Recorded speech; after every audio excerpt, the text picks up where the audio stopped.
მოგესალმებით მეგობრებო. დიხანია არ მქონია ლაივები.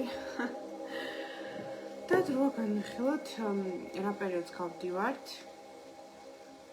ეხლა, იმიტომ რომ ძალიან დიდი ტრანსფორმაციების პერიოდი ეხლა და რა თქმა უნდა ყველა ამას გძნობთ და მეც ვგძნობ. ამიტომ მნიშვნელოვანია რომ ვიყოთ ინფორმირებულები და გაფრთხილებულები. დამიწერეთ ხომ კარგად ისმის, რამე პრობლემები ხომ არ არის დავუშვათ ხო? იმიტომ რომ ხან არის ხოლმე რომ ან ჭედავს ან არ ისმის კარგად. მე თან კომპიუტერთან შემოვალ.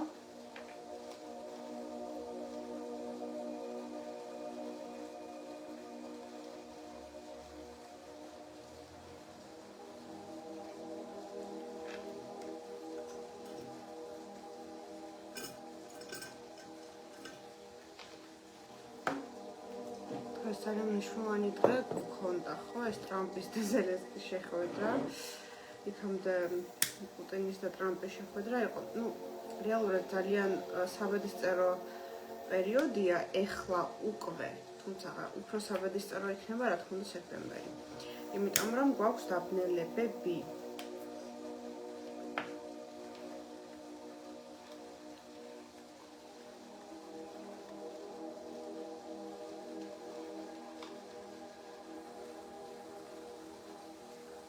ძალიან გარდამტეხი და რევოლუციური პერიოდია. ესე იგი, პირველ რიგში ასპექტი, რომელიც იწვევს ზუსტადაც რომ ამ რევოლუციას, ამ სიტუაციების ასე სპონტანურად შემოტრიალებას, ეს არის მზეურანის დაპირისპირება. ეხლა გვაქვს ეს ასპექტი. ეს ასპექტი, რა თქმა უნდა, იწვევს ერთგვარ კონფლიქტურობასაც, გაუგებრობებსაც, ნერვოზულობას და ერთგვარ განთავისუფლების სურვილს და სიახლეების და ექსპერიმენტების მოთხოვნილებას, ხო? ამავდროულად ერთგვარი პროტესტიც არის, ხო? ეს პროტესტის ფონი მსოფლიო მასშტაბით არის მზეურანის დაპირისპირებიდან გამომდინარე და ზუსტადაც რომ ჩვენ ხედავთ, რომ საკმაოდ რევოლუციური პერიოდია, თუნდაც დღევანდელი შეხვედრიდან გამომდინარე, ახლა ვინც უყურეთ. და პრინციპში ეს არც არის გასაკვირი. ვინც დიდი ხანია ადევნებს თვალს ჩემს პროგნოზებს, ჯერ კიდევ დეკემბერში, წინა წლის დეკემბერში მე ვთქვი, რომ 2025 წელი არის წელი, როდესაც დიდი შანსია, რომ რუსეთ-უკრაინის ომი დამთავრდეს. მეთქი, ოღონდ რა თქმა უნდა, უკრაინას მოუწევს დათმობა რაღაც ტერიტორიების. თქო, ეს იმდენი ხნის წინ გაგაფრთხილეთ და გითხარით, ეხლა თუ ვნახავ იმ ვიდეოს, მერე გამონარიდი უნდა ავტვირთო, როდის ვთქვი და მე ლაივებშიც ვიმეორებდი მახსოვს ჯერ კიდევ მაისშიც და საერთოდ მარტშიც ვამბობდი ამ ყველაფერს, რომ იქნება წელს ეს აუცილებლად, განსაკუთრებით ეს შემოდგომის პერიოდისკენ, ხო? ესკალაცია აი ამ ყველაფრის, იმიტომ რომ ზუსტადაც რომ ახლა სექტემბრისკენ გვაქვს უკვე ეს ფონი ტრანსფორმაციების, უკვე იმის დასრულების, რაც აღარ არის საჭირო რომ მიმდინარეობდეს, ხო? იმიტომ რომ ამდენი წელია უკვე მიმდინარეობს თუნდაც ეს ომი და რა თქმა უნდა, ცხრიანის წელი წელს არის ცხრიანის წელი და ამაზე მე ყოველთვის ვამბობ, აჩაღებს ახალ კონფლიქტებს, ხო? რა თქმა უნდა, ჩვენ დავინახეთ ეს ყოველივე, მაგრამ ამავდროულად გვეხმარება ძველი კონფლიქტების დასრულებაში, გამოვლენას და დასრულებაში, იმიტომ რომ ეს მარსიანული ენერგიებია და ცხრიანი ყოველთვის ასრულებს ციკლს. ანუ ნუმეროლოგიაში ცხრიანი 9 ციკლებით ცხოვრობს კაცობრიობა და ცხრიანი ყოველთვის ასრულებს რაღაცა მინი ეპოქას. შესაბამისად, ჩვენ წელს, იმიტომ გვაქვს ასეთი რთული და მძიმე წელი და უამრავი სიტუაციები ხდება და თავზე გვაყრია ყველაფერი, იმიტომ რომ ძალიან კარმული წელია და ეს წელი თქვენ გაძლევთ საშუალებას, რომ გარკვეული კარმული სიტუაციები დაამთავროთ, იმისთვის რომ ახალი ენერგიებით შეხვიდეთ უკვე შემდეგ წელიწადში, იმიტომ რომ 2026 წელი არის ახალი ეპოქის დასაწყისი, მე ამას ვამბობ. ამიტომ არის ეს წელი ასეთი მძიმე. თუმცა ამ სიმძიმიდან გამომდინარე, ეს გვეხმარება, რომ მოვიცილოთ ის, რაც აღარ გვჭირდება. შესაბამისად, რა თქმა უნდა, დამთავრდება ეს ომი, მე ამაზე ჯერ კიდევ პროგნოზში ვამბობდი, ვინც არ ნახეთ 2025 წლის ჩემი პროგნოზი დეკემბერში რო დავდე წინა წლის, ნახეთ აუცილებლად ჩვენს YouTube არხზეც დევს, Facebook-ზეც დევს ეს ვიდეო და იქ რა თქმა უნდა ვსაუბრობ ამ ომზეც, იმიტომ რომ აქტუალური საკითხია და სანამ არ დამთავრდება იქნება აქტუალური საკითხი. შესაბამისად, ამაზე მე დიდი ხანია გავცხრებული მყავხართ, რომ ამ წელს დამთავრდება, იმიტომ რომ ძალიან კარმული წელია და რაც შეეხება ახლა ვიბრაციებს ჩვენი პლანეტის მეგობრებო. განსაკუთრებით 12 აგვისტოს, აი 11-12 აგვისტო იყო ძალიან რეზონანსული და თქვენ შეგიძლიათ მოიძიოთ კიდეც ინტერნეტში ინფორმაცია ამის თაობაზე. რომ ეს ტალღები, ხო ეს სინათლის ტალღები, ეგრეთ წოდებული შუმანის ტალღების დიდი რეზონანსი შემოვიდა ჩვენს პლანეტაზე და ბევრი შეტორტმანდა ამის გამო, ზოგს ქონდა რაღაცა გულისრევა, უძილობა, რაღაცა ბოწამულის შეგრძნება ეს დღეები, ხო ან ძილიანობა, ეს ენერგიები რომ არ გაქვს და რაღაც ბურუსის შეგრძნება, ეს ყველაფერი გამოიწვია იმან, რომ დედამიწა შედის ახალ ვიბრაციებში. და ამაზე ინფორმაცია დევს კიდეც ინტერნეტში, შეგიძლიათ ნახოთ, ხო, რომ დედამიწას აქვს თავისი გამოსხივება, თავისი ეგრეთ წოდებული ვიბრაციები და ეს ვიბრაციების პიკი იყო 12 აგვისტოს თვის.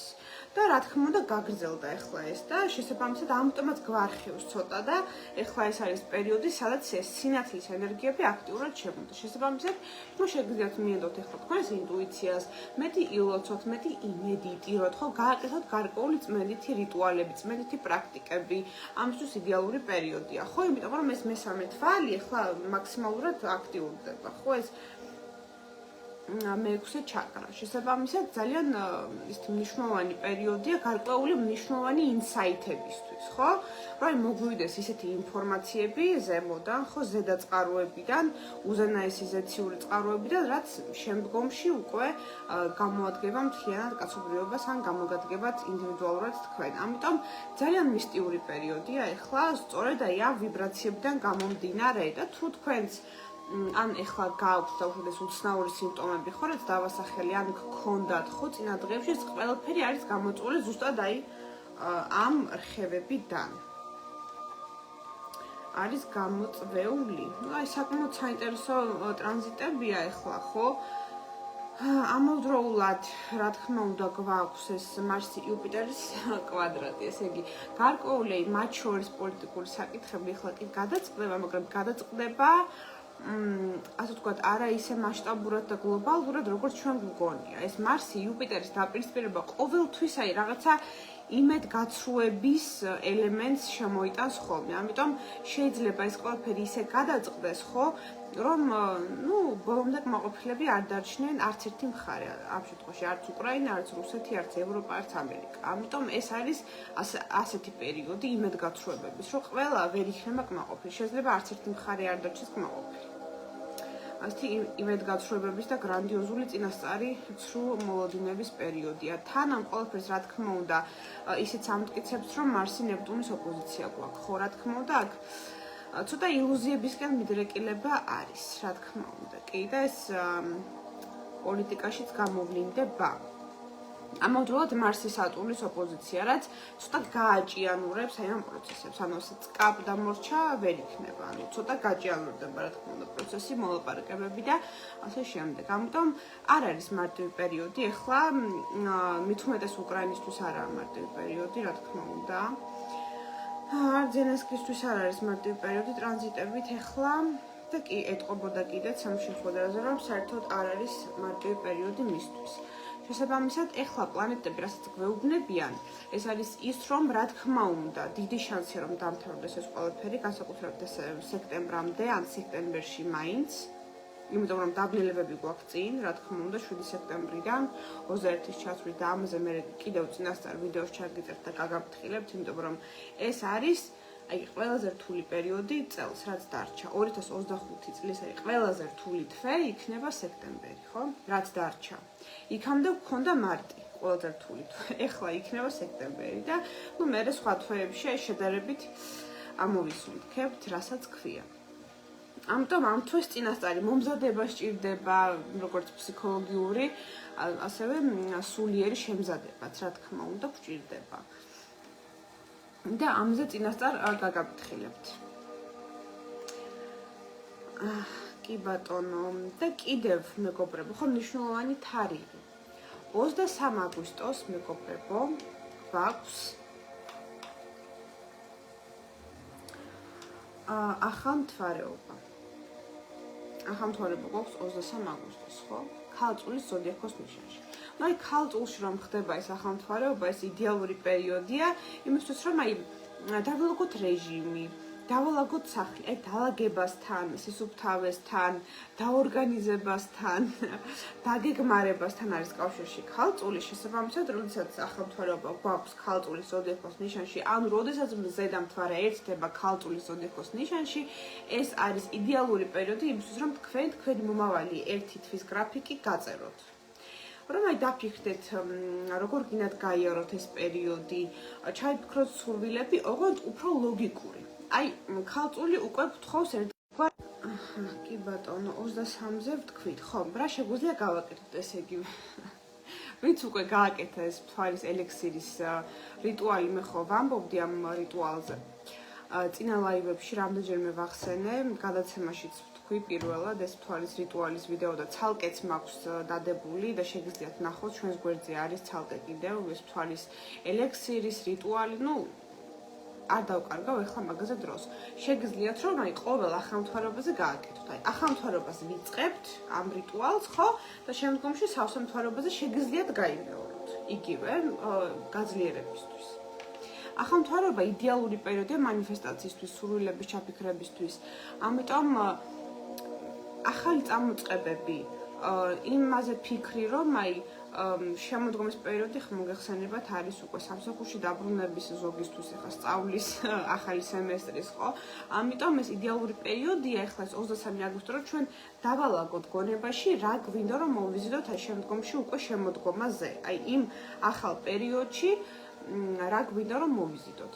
ეს არ ეხება მხოლოდ იმ ნიშნებს, რაც ჩამოთვალე, ყველას გვეხება უბრალოდ, ვინაიდან ახლა ეს მუტაბელური ხარისხის ნიშანში იქნება, მათ განსაკუთრებით შეეხებათ, ანუ უფრო მეტად ემოციურები იქნებიან და ინტუიციურები ამ დღეს, ხო?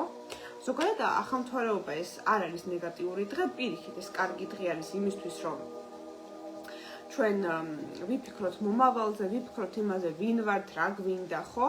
ეს სავსე მთვარეობა არის ხოლმე უფრო კონფლიქტური. ახალმთვარეობა უფრო კარგი პერიოდია იმისთვის, რომ ჩვენ დავგეგმოთ ჩვენი მომავალი.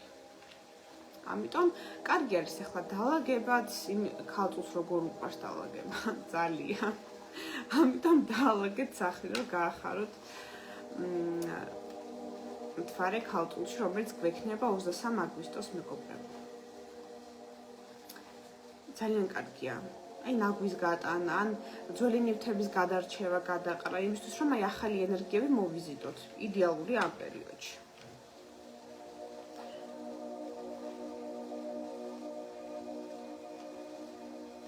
ხო, კარგად ჩანს, მეგობრებო.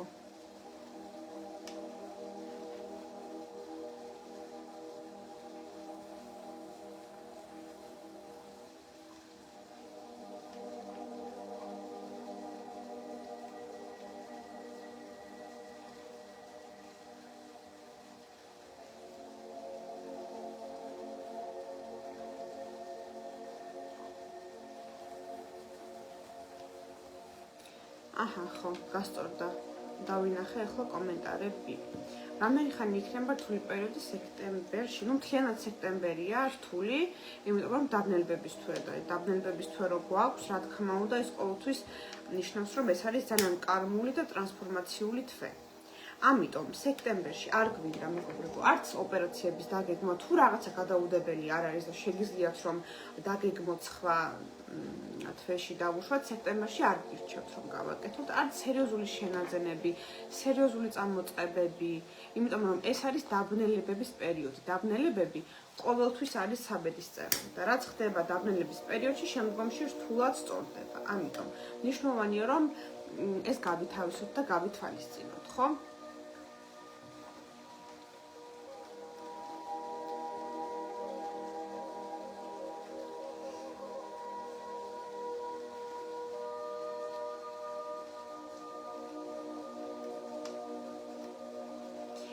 და კიდევ პლანეტარულ ტრანზიტებზეც უნდა ვისაუბროთ, მეგობრებო.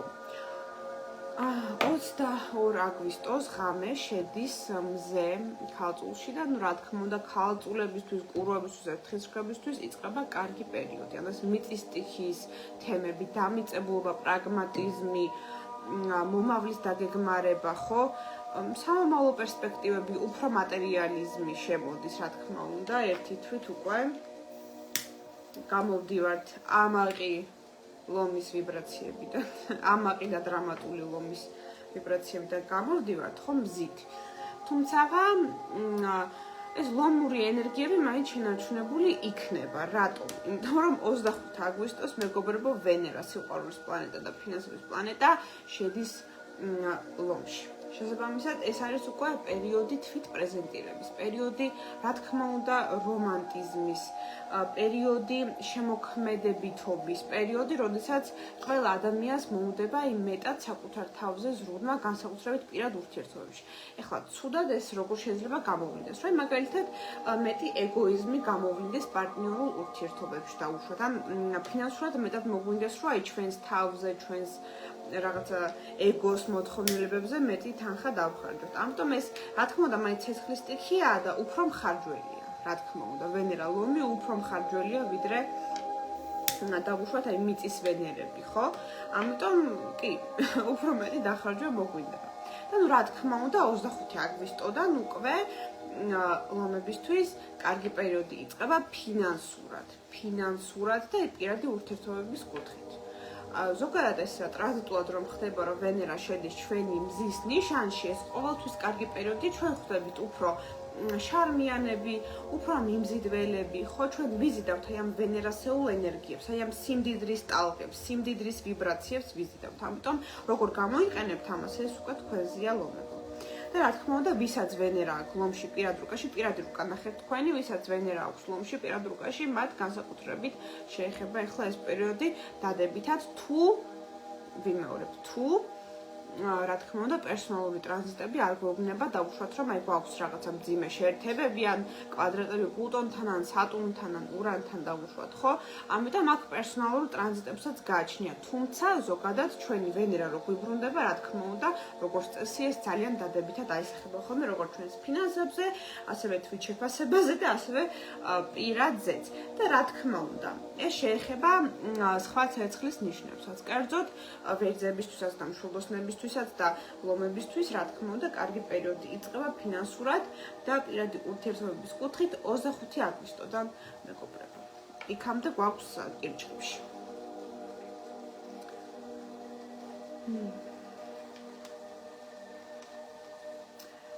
კიდევ, მეგობრებო, განვიხილოთ ისეთი მნიშვნელოვანი ასპექტები, რაც გვაქვს, ხო? გვაქვს, ნუ გრძელდება ეს წინაზეც ვახსენე ეს ასპექტი, გრძელვადიანი ასპექტია საკმაოდ. მერკური პლუტონის დაპირისპირება. რა არის ახლა ეს? მენტალური შფოთიანობა. ნეგატიური აზრები, ნეგატიური ჩაციკულობები, აი ერთგვარი ეჭვები, ეს ეჭვიანობა, ხო, აი რაღაცა მითხრა და აი რა იგულისხმა და ასე შემდეგ. ამიტომ ეს მენტალური პარანოია რომ თავიდან ავირიდოთ, აქ მნიშვნელოვანია რომ ჩვენ ვიყოთ გაფრთხილებულები, ხო? რომ ეს მერკური პლუტონის ოპოზიცია რომ არის ახლა, ну, აი ყველა ადამიანი უფრო მეტად ეჭვიანია. ამიტომ მნიშვნელოვანია რომ აი ამ ნეგატიურ აზრებს და პარანოიას არ ავუყოთ, ეს ყველას გვეხება ახლა. ხო, და ეს მენტალური შფოთიანობა, ხო, გვახსოვდეს რომ ყველაფერი გონებიდან მოდის. ამიტომ მნიშვნელოვანია რომ აი ჩვენი მენტალური პროცესები დავალაგოთ ფსიქოლოგიურად, იმისთვის რომ აი მარტივად გავიაროთ ახლა ეს ტრანზიტი, ეს მერკური პლუტონის ოპოზიცია, რომ არ გქონდეს რაღაცა კონფლიქტები უაზროდ არაფრის გამო, ხო, იმის გამო რომ მე ასე მომესმა, ხო? აი ეს მნიშვნელოვანია რომ გავითვალისწინოთ. ამავდროულად ეს უკვე დასაწყისშიც ვახსენე, რუსეთ-უკრაინის საკითხზე რო ვსაუბრობდი, ეს მარსი-ნეპტუნის დაპირისპირება, მაგრამ კიდევ გავიმეორებ, ხო? როგორ ვლინდება ახლა ეს მარსი-ნეპტუნის დაპირისპირება? პირველ რიგში იცის, ну, კლიმატურად, წყალდიდობები, ამინდის გაფუჭება, იმ მხრივ რომ იცის აი უფრო ნალექი, ხო, ეს წვიმიანობა, უფრო მეტი დეპრესია შემოაქვს მარსის ნეპტუნის ოპოზიციას და უფრო მეტი თრუ მოლოდინები და ილუზიები და ეს დეპრესიული ვაიბები შემოაქვს, რა თქმა უნდა, მარსის ნეპტუნის დაპირისპირებას, მაგრამ აი დადებითი მხარე არის რა, რომ ეხლა ვინ შემოქმედებითი ადამიანია, მათ უფრო აი მოუვათ ეს მუზა. ну ზოგადად ეს ცნობილი ფაქტია, რომ უფრო როგორც წესი მაშინ აქვთ ხოლმე მუზა შემოქმედებით ადამიანებს, როდესაც აქვთ მწვავე დეპრესია. ხო, აი ამ მწვავე კრიზისის და დეპრესიის დროს იხსნება თითქოს ეს რაღაცა შემოქმედებითი ვაიბები ხოლმე ადამიანში. ამიტომ რა თქმა უნდა, აქ კარგი წარმოსახვაც ირთვება, აქ ირთვება ასევე ისიც, რომ შეიძლება სიზმრები აგიხდეთ ეს პერიოდი, ხო, ესეც იცის მარსის ნეპტუნის დაპირისპირება, ამიტომ მაგასაც მივაქციოთ ყურადღება. და აი დეპრესიულობა მეტად გავაკონტროლოთ, რა თქმა უნდა, იმით, რომ ეს დეპრესიული ფონი დროებითია და მივხვდეთ, რომ ეს არის დროებითი. ამავდროულად მე რო ვახსენე ასპექტი მზეურანის დაპირისპირება, ხო, ეს მზეურანის კვადრატი იწვევს ჩვენში აი მოთხოვნილებას, რომ სადღაც გავიქცეთ. დავახციოთ აი ამ საზღვრებს თავი. ამიტომ ეხლა ეს იმპულსური გადაწყვეტილებები თქვენ ცხოვრებაში ჯობია არ მივიღოთ, იმიტომ რომ მზეურანის დაპირისპირება ცოტათი ოდნავ ლოგიკურ აზროვნებას გვიშლის ხოლმე. ამიტომ მნიშვნელოვანია, რომ ეს აფექტური ასპექტია ძალიან, აი სპონტანურად გადავწყვეტე და მორჩა, ეს სპონტანურად მინდა რომ წამოვიდე ეხლა აქედან დავუშვათ, ხო და აი მერე რომ გავადრო, შეიძლება ვინანოთ. ამიტომ ეს ყველას ეხება ეხლა. სპონტანური გადაწყვეტილებები და აფექტის მდგომარეობაში რომ ხართ, ხო, აი რომ მინდა განთავისუფლდე რაღაცა სიახლეები მინდა და ასე შემდეგ. განსაკუთრებით ეს ეხება ეხლა ლომებს და მერწყულებს, მორილებს, ყურუებს, ხო, ფიქსირებული ხარისხის ნიშნებს. არ გვინდა ეს აფექტური გადაწყვეტილებები, იმიტომ რომ გაიგვის ეხლა ეს ასპექტი ცოტა ხანში და მე რომ არ ვინანოთ. იმიტომ რომ ეს მზეურანის დაპირისპირება მიცის, ხო, ეს რაღაცა პროტესტანტიზმი, რომ მე ვაპროტესტებ და მე წავედი და მე აღარ მინდა და აი მე დრო რო გადის შეიძლება ინანოთ, რომ აი რა მინდოდა, ხო? იმიტომ რომ აი ეს შემოტევები პროტესტის, რომ აი აღარ მინდა და აი განთავისუფლება მინდა და სიახლეები მინდა და ექსპერიმენტები მინდა, ეს ყველაფერი წარმავალია, მეგობრებო, ხო, ეს მზეურანის დაპირისპირება. წარმავალია, თქვენ შემთხვევაში ხა თქვენ თუ გაქვთ ეს ასპექტი პირად რუკაში, თქვენთვის სტაბილურად ასე იქნება, რომ ყოველთვის შეიძლება უკმაყოფილო იყოს თქვენი ცხოვრებით და გამორბოდეთ, იმიტომ რომ ეს ასპექტი თქვენში არის, მაგრამ ზოგადად ეს ცისკაბადოზე რომ გვაქვს ეს ასპექტი, ხო, ეს დროებითია. ამიტომ თქვენ პირად რუკაში თუ არ გაქვთ ეს ასპექტი და უბრალოდ აი მოგაწვათ ეს მომენტი, რომ მინდა განთავისუფლება, მინდა წასვლა, იცოდეთ, რომ ეს ამ ასპექტის თამაშებია და არ გვინდა. და ვისაც პირად რუკაში გაქვთ, ესეც რა თქმა უნდა გაქცევით არ მუშავდება. აქ სხვა დამუშავების და დამიწების მექანიზმებია ხოლმე, რა თქმა უნდა. მაგას განვიხილავთ ხოლმე კონსულტაციაზე უკვე. ვისაც აქვს ეს ასპექტი. ხო, საბოლოო ჯამში აი გვაქვს ასეთი საინტერესო ტრანზიტები, მეგობრებო. 23 აგვისტოზე გაგაფრთხილეთ, აუცილებლად ჩავიფიქროთ სურვილები, დავალაგოთ სახლი, მოვიწესრიგოთ გონება, არ გვინდა ეს შიდა კონფლიქტები და შფოთიანობა, ხო, ეს მერკური პლუტონის დაპირისპირება რომ გვაქვს და რა თქმა უნდა, მე გავფრთხილებდით ისედაც რომ ეს წელი ბევრ ახალ ომს დააბადებს, მაგრამ იმ ძველ ომებსაც დაასრულებს მეთქი და კი ხედავთ, რომ ჩემი პროგნოზები ყოველთვის ხდება. თუ ვნახავ ახლა იმ ვიდეოს ამოვჭრი, ხო და დავდებთ მერე რომ ვამბობდი ამას და თუ თქვენ იპოვით, ხშირად ვამბობდი ამას, არა მხოლოდ პროგნოზში იყო, შემდგომში წლის დასაწყისშიც ლაივებში ვამბობდი ხოლმე ძალიან ხშირად და აი თუ თქვენ იპოვით ამ უნარიდებს, თუ ჩამიგდებთ მადლიერი ვიქნები, თუ არა და ჩვენ ვნახავთ შემდგომში და ამოვჭრით და დავდებთ.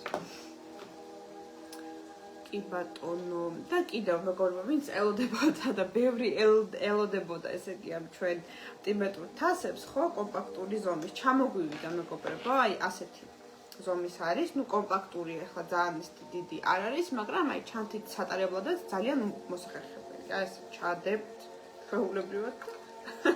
წააკუსკუსებთ, სადაც გინდათ. ამიტომ მე პირადად აი პატარა მირჩევნია სხვადასხვა, იმიტომ რომ ხმად ძლიერია და თან კომპაქტურია და ყველგან წავიღებ. ნუ ზოგს ძალიან დიდი უნდა, მაგრამ ძალიან დიდი ჩემთვის პირადად პრაქტიკული არ არის, ხო?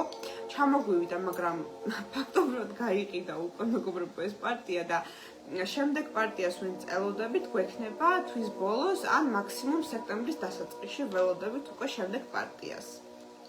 მეგობრებო, ამ ტიბეტური უსაყვარლესი თასების, რომელიც ძალიან კარგია ჩაკრების წმენდისთვის, შესაბამისად თქვენს მენტალურ ჯანმრთელობაზე კარგად აისახება ჩაკრებს რო წმინდავს, ხო, თავისი წყრიალა ხმის და ამავდროულად კარგია ზოგადადაც აი სიმშვიდისთვის და ჰარმონიისთვის, მეგობრებო, და ნუ ტრადიციულად დავუკრავთ ეხლა ტიბეტურ თასზე.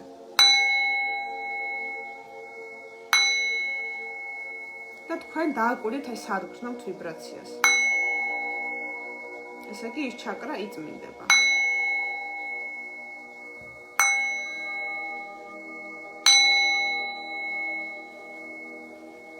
და განსაკუთრებით კარგია თუ დაგამტკნარად. ესე იგი, ბოლომდე გამოვიდა, ესე იგი, ეს ნეგატივი. მეგობრებო, ვინც ახლა შემოხვედით, საუბრობდით, ნუ რა თქმა უნდა, რუსეთ-უკრაინის საკითხზე, განვიხილეთ ეს ყველაფერი, რა გველის. კიდევ ვისაუბრეთ პლანეტარულ ასპექტებზე, რაც გვაქვს ახლა, იმაზე, რომ ვენერა იცვლის მარილ ზოდიაქოს ნიშანს, ვისაუბრეთ 23 აგვისტოს ახალმთვარეობაზე და მოგეცეთ რჩევები, როგორ შევხვდეთ აი ამ ახალმთვარეობას და ვისაც გინდათ დავუშვათ, ან ნუმეროლოგია თუ გაინტერესებთ, ხო, თქვენი ბედის მატრიცის ანალიზი ან პითაგორას კვადრატის ანალიზი, ხო, ნუმეროლოგიური განხილვა ან ერთსათიანი ონლაინ კონსულტაცია ჩემთან. უნდა მოგწეროთ პირადში, მეგობრებო, ასტროგურუს page-ზე, messenger-ში მოგწეროთ, ან დატოვოთ კომენტარი და ადმინები მოგწერენ რა ადგილები გვაქვს და სერვისების ჩამონათვალსაც ჩაგიგდებენ, მეგობრებო, და აი ამ ჩანაწერს აუცილებლად შევინახავთ, რომ ვინც ვერ დაესწრო live-ს, რომ ნახავ შემდგომში ჩანაწერი.